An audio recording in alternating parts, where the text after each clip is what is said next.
Hello, fellow gardeners. This is a follow-up video I'm doing every week. It is basically based on, that's Rory again. Rory, hush! It's based on a timeline where I'm showing you the progress that my plants have made as I put them in self-watering containers. These are 27-gallon containers, so they're pretty big. They cost me less than $9. The soil is what cost the most.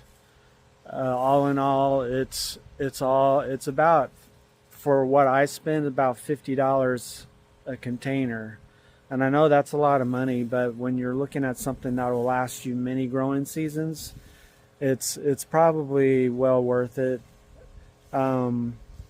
Anyway, I've got some bad news. So last week I posted a video. I was dealing with a failure of a lot of my plants where they were having a really light pale green color. You could see the veins on the leaves.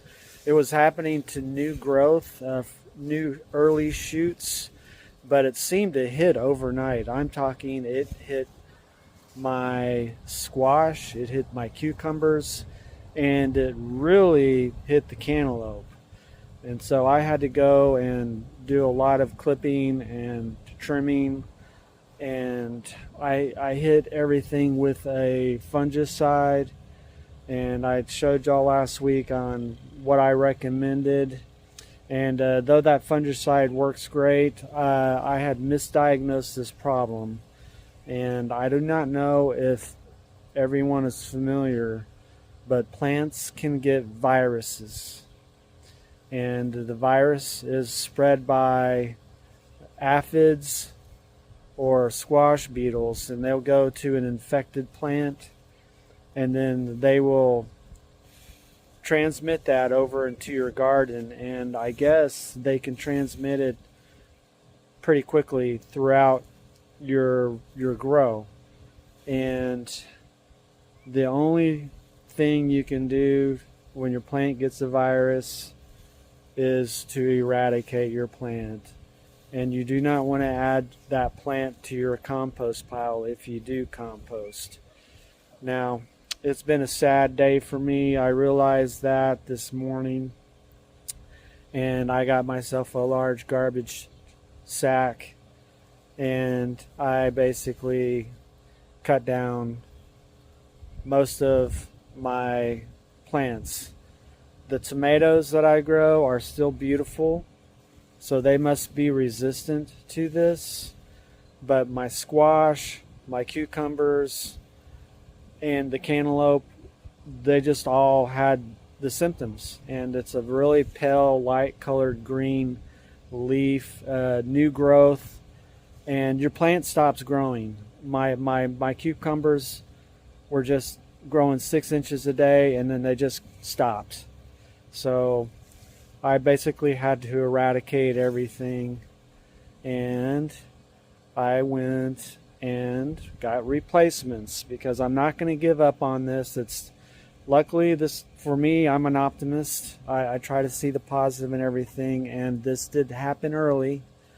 It is late April. I have plenty of spring left and early summer to hopefully get another yield. I had gotten some yield from my squash, and I got some cucumbers, so I was beginning to get stuff. So I went and got more squash, and I went and planted more cucumber, and I'm going to give it another go. What I think my biggest mistake was with doing my self-watering growing containers was I used weed guard on the top of the soil, and that kept in too much moisture. The soil didn't dry out. That's a great way for aphids. And I guess the aphids made their way underneath there, and they were going nuts, and they were loving that moist soil underneath the weed guard. So what I did was, I pulled off all that stuff. I added a layer of compost to my self-watering containers to try to dry things out on the top. and I went and planted more squash.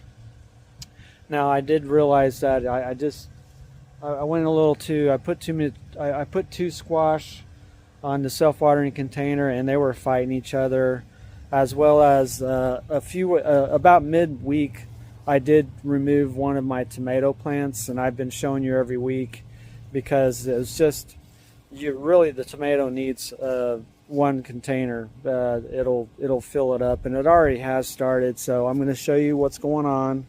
You might see the microphone kind of switch over, but here it goes. This is a new start here. So these plants I just got, and I hate having to pay for plants. I mean, I have a greenhouse. You see that over there? That's my greenhouse, and that's perfect for doing in Texas. You start seed in the greenhouse in January and in February and March, and then you save a lot of money because I hate having to go spend money on plants when I can grow them from seed. But I went to the nursery and picked out some stuff, and it was slim pickings, let me tell you. Everyone's kind of grabbed all the stuff already, so you kind of get the bottom shelf stuff that hasn't seen a lot of light.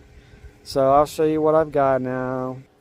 Alright, let me zoom out here. Little squash, cucumber, little cucumber. Look at the marigolds. I mean, if I just stuck to growing marigolds, my God, I would be famous. I did one squash over here. Now this is actually, 3 squash because they bundle them together. So I'll kind of thin that out. They look so small. God, it's really depressing. Okay. This over here, I couldn't find cantaloupe, and so this is a different type of squash on this container. Now I'll show you the celebrity tomato. Remember, it was two tomato plants over here, and look what this one has already done. It's really filling in that space just fine. I left the basil. Even the basil got affected by that virus, everyone. I mean, it is just horrible. So just off subject, just to show you how the seeds are doing. They're doing marvelous. They're getting big. I mean, the plants are maturing very well. Everything's going real good with the seedlings. I still recommend topsoil is just fine for starting seeds. You don't have to go buy expensive soil. I do have better soil underneath the topsoil here. So anyway, back to and it even hit my grow bag stuff. So it wasn't the container only. I mean, that virus just hit everything at once. Now this plant, this side was the least affected, but it seemed to work its way from this side down. I need to water this marigold, by the way. It's got a little wilting. Let me see here. It's still got some water in it. We'll see here. So, I'm just going to keep it short this week, and we'll show you progress every week. I estimate it's not going to be till probably June, middle June, before I really start seeing some zucchini and stuff like that. And lesson learned, though. There's viruses out there, and they can just wipe out your garden. If you looked at my last videos, especially from 2-3 weeks ago, my stuff was looking beautiful.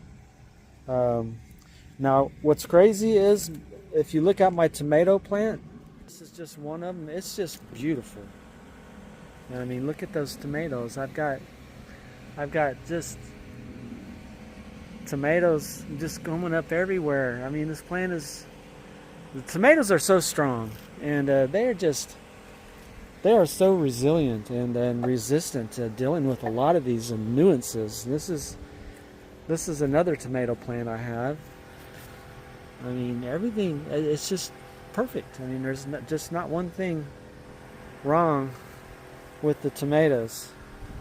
So All right, well, that's about it. Just going to keep it short this week. I will show y'all next week how everything is looking. I'm sure it's not going to show much growth because I just got these in. It's a Sunday, late April, so it's going to take a while for these self-watering containers to really show us. But I will make sure with self-watering containers, you do have to water through. And when you plant the plants, you got to make sure to water from the top for, they say, about 2 weeks, and that'll get the roots deep enough to where they start leaching from the bottom of the container. And that's about it. I wish everyone success, and maybe some of y'all learned something out there, that there's viruses, and you can't put your guard down. And one thing I am going to add to my regimen from now on, I am going to be more combative to the aphids. I will add a watering of the mosquito larvae, the product they use that kills mosquito larvae. I will be doing hydrogen peroxide, 1 part solution to 4 part water, and I will be adding that to make sure the aphids definitely stay in control. All right, well, everybody have a good day, and I wish y'all all the success. Peace out.